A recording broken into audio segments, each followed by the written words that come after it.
Upin, Ipin pengen beli mainan nih. Emangnya Ipin mau beli mainan apaan? Itu mainan yang kotak, warna-warni, dan bisa diputar-putar. Oh, itu namanya mainan Rubik. Ya udah, ayo kita ke toko mainan. Oke, ayo kita jalan.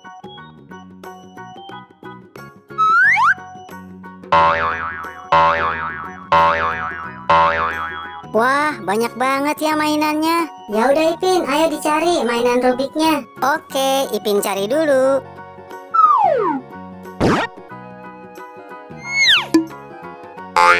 No. Salah Ipin, ini mainan Gangsing.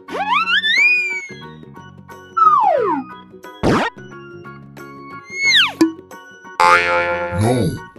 Masih salah, ini mainan Yoyo. Ayo Ipin, dicari lagi. Oke, Ipin cari lagi.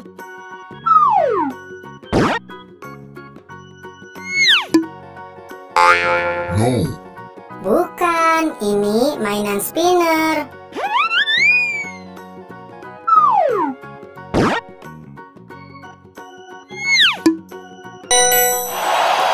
Benar, ini mainan Rubik. Ayo Upin, kita langsung beli. Betul.